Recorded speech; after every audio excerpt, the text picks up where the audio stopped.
I'm Logan Crawford, and right now on the Spotlight Network, we're unwrapping the soul-nourishing wisdom of the four hidden gifts of Christmas.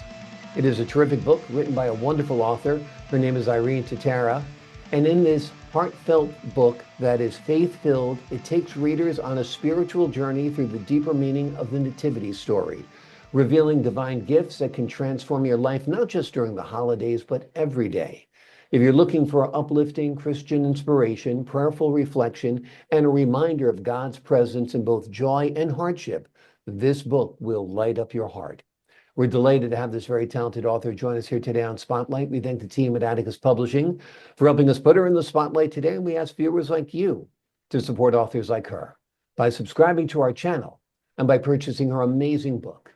The links are below this interview. And be sure to download the Spotlight Network TV app streaming on Roku, Apple TV, and Amazon Fire TV. Irene, thank you so much for joining me here today on Spotlight. Oh, thank you. I'm glad to be here. Glad to have you on the show. This is such a wonderful book, not just for Christmas time, but any time. Tell us a little bit about your inspiration to write the four hidden gifts of Christmas. Well, there's so much turmoil in the world now. People are worried about their career. Is AI an opportunity or is it a scary threat? And they're worried about political upheaval. Is our country in a good place? Are we safe? And people have lost loved ones and don't know, what is my life going to be like now? And all those things make it so we need to feel peace. It seems like we need to feel like there's a purpose and that we're not alone. And I've had that peace with me through several losses in my family, and I wanted to be able to share that. So I was trying to figure out what do I do? How do I make that happen? What fosters that peace and that guidance? And I thought about Christmas because I love Christmas. And most everybody does, We talk about the Christmas season. We talk about how much we want to be home for Christmas. And we think about how can we show our love with the best gifts. And all these things around Christmas make that season, that time of year, different and more towards that peace and serenity that we'd like to have all the time. Sure. If we could capture the wonder and the awe of Christmas every day, our lives would be so much better, no doubt. Let's talk a little bit about the first hidden gift. Talk about gratitude and how it helps unlock God's blessing in our lives. And gratitude actually opens your heart and retrains your brain. True. I have this gratitude practice of writing down at the end of the day 3 things that I noticed, ways that I noticed God's hand in my life, things that are gifts. And when you do that, when you commit to writing down or recording or noticing, then your brain gets wired that way. And you start noticing more. And when you notice more, then you enjoy more. And enjoy, I think, should be spelled with an I, because you enjoy when you notice the things that make you happy. Sure. And the joy within you. Yeah. So enjoy. It's a good one. I think I'll remember that for sure. Talk to us about the second gift, connection, and how it reveals itself in relationships. Well, I think we all have this inner hunger to connect with our loved ones and with a higher power, so that we feel safe, so that we feel guided, and that we know that we can do this, whatever it is we're facing.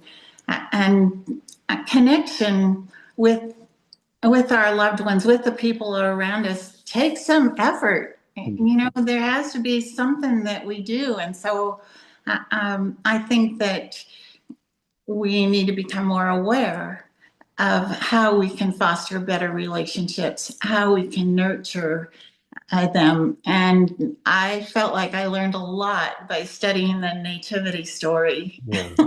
And so that's why I wanted to use that as a tool to get better at connection. Yeah, wonderful. How does studying or examining the Nativity story help us understand divine love better?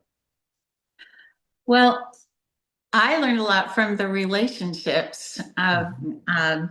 Mary with Heavenly Father, and then Mary with Jesus, and Mary with Joseph. All of those interconnected relationships. I learned about how they faced trials, and the connection is what helped them to get through it.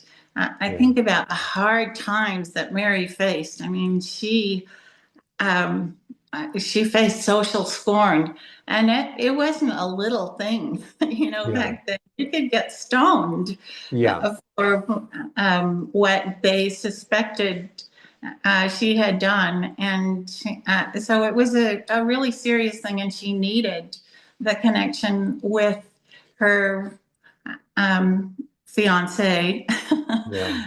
and with God, with her Heavenly Father, to be able to get through that and be strong. And we Yeah. all have trials that are not the same, but maybe just as hard. Yeah. And we need the strength of connection.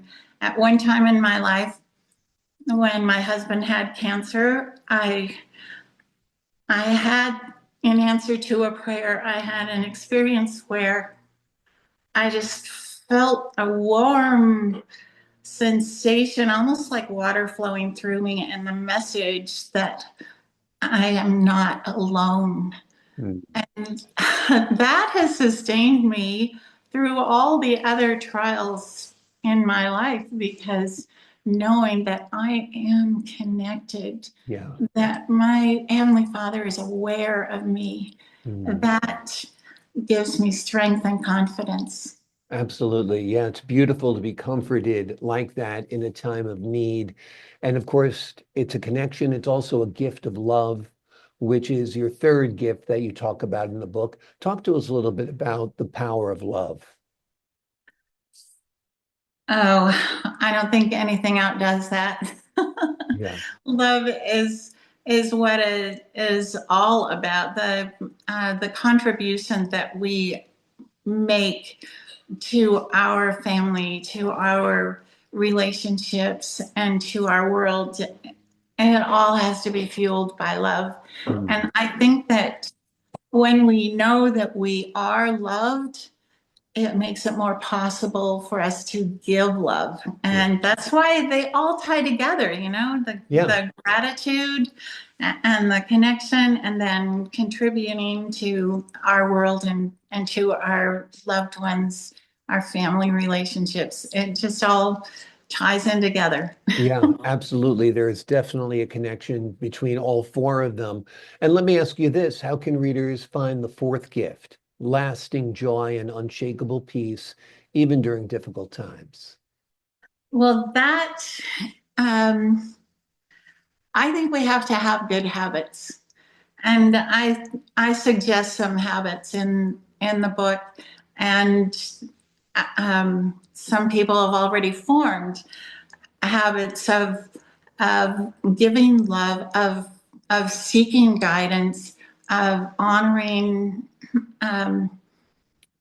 our divine heritage. Mhm. Um, if we if we make the choice daily, like to pray daily Mm. and to meditate. And I have some friends who started this practice of every morning praying, who am I supposed to reach out to today? Who can I Mhm. help? And I thought, whoa, that's Yeah, powerful. that is powerful. And so I took that on and made that one of my habits. Uh, a habit is like when your brain and your heart are trained, and so it's smooth gliding. You don't have to, like, I don't have to wake up every morning and say, I wonder if I should be smoking. Should I light up a cigarette? Because I don't have that habit. Right. I Exactly. have the Exactly. habit of not doing that. Exactly. And so if we have good habits and if we get rid of bad habits, then that's how we can fulfill our purpose and feel that joy and feel peace and be guided. Wonderful, beautiful message today in this interview and in this book, of course. It is called The Four Hidden Gifts of Christmas. It is a heartfelt and faith-filled book that takes readers on a spiritual journey through the deeper meaning of the Nativity story, revealing divine gifts that can transform your life, not just during Christmas time, but every day. If you're looking for uplifting Christian inspiration, prayerful reflection, and a reminder of God's presence both in joy and hard times as well, this book will lighten your load and will light up your heart. Irene, thank you so much for joining me here today on Spotlight. Thank you. Such a pleasure having you on the show. To the folks at home, I'm Logan Crawford, thanking you for your time this time. Until next time on Spotlight.